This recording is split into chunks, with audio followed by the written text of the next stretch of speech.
윤석열 전 대통령의 내란 혐의 재판을 맡고 있는 지귀현 부장판사가 룸살롱 접대 의혹에 휩싸였습니다. 룸살롱에서 여러 차례 직무 관계자와 술을 마셨고 또 술값을 내지 않았다는 의혹입니다.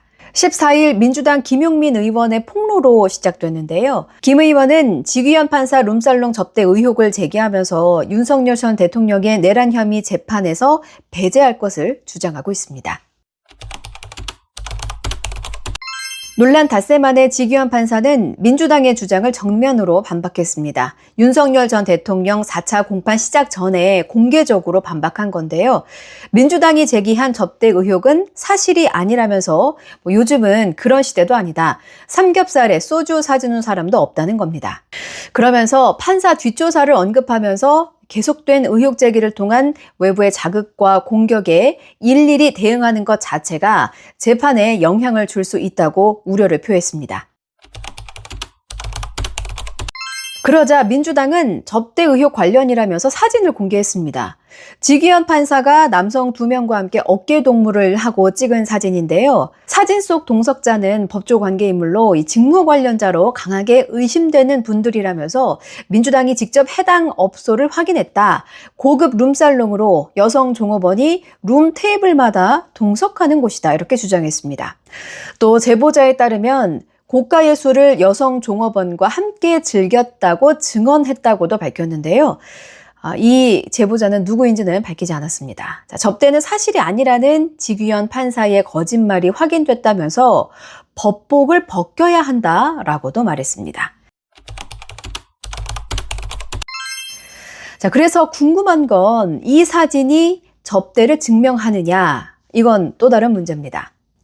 많은 분들이 사진을 보셨겠지만요. 이 한 장은 지귀현 판사가 남성 2명과 어깨 동무를 하고 있는 사진이었고, 다른 한 장은 개방된 공간에서 평상복 차림을 한 여성과 남성들이 술자리를 하는 장면이었거든요. 유흥업소에서 여성의 접대를 받는 정황이라고 보기는 어렵다는 의견이 있고, 또 이른바 어깨 동무 사진을 제외한 2장의 사진은 민주당이 사후에 촬영한 것이기도 합니다. 이렇다 보니까 아무래도 접대를 입증할 만한 뚜렷한 증거로 작용하기는 어렵다는 분석이 나오고 있거든요. 민주당은 이 접대 의혹은 사실이라고 판단한다고 밝히면서도 구체적인 입증은 사법부에 맡기겠다고 말했습니다.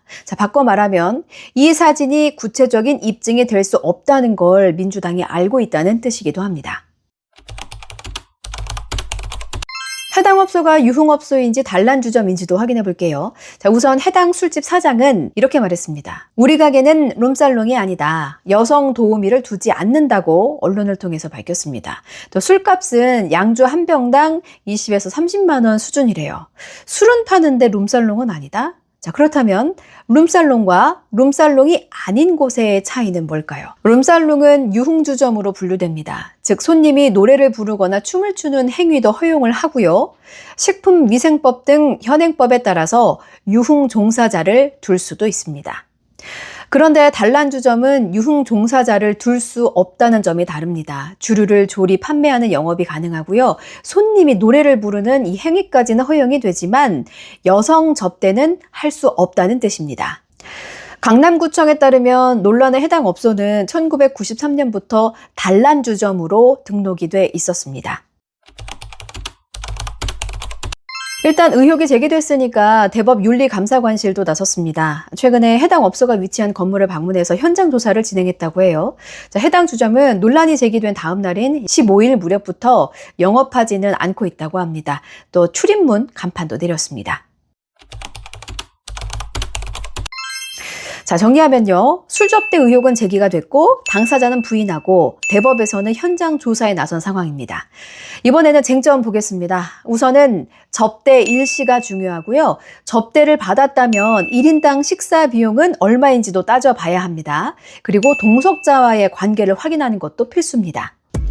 부정청탁 및 금품수수 등 금지에 관한 법에 따르면 공직자 등은 직무 관련성과 상관없이 동일인에게서 한 번에 100만 원이 넘는 금품을 받거나 요구 혹은 약속을 해서도 안 됩니다.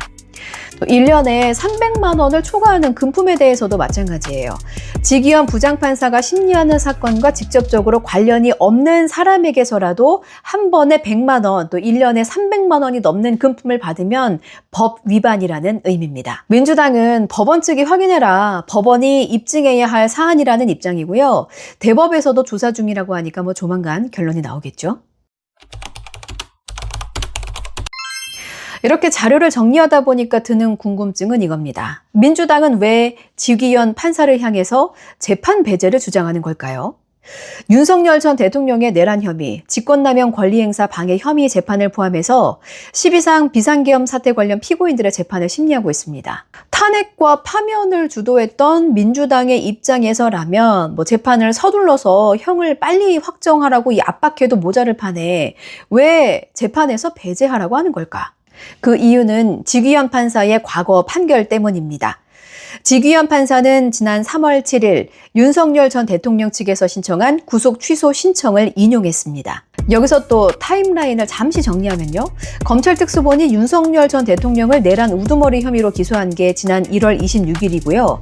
서울중앙지법 형사합의 25부로 배당이 된 게 1월 31일입니다. 그리고 3월 7일 윤 전 대통령의 구속 취소 신청을 인용합니다. 즉 구속이 되었던 윤 전 대통령은 이렇게 풀려난 거죠. 그 뒤로 민주당 소속의 정치인의 규탄 발언이 나온 건 다들 잘 아실 겁니다. 따라서 민주당은 윤 전 대통령을 석방한 책임을 묻고 있는 것으로도 볼 수 있겠고요. 더 나아가서 윤 전 대통령에게 유리한 판결을 내릴 가능성이 있는 법관이라고도 판단하는 것 같기도 합니다.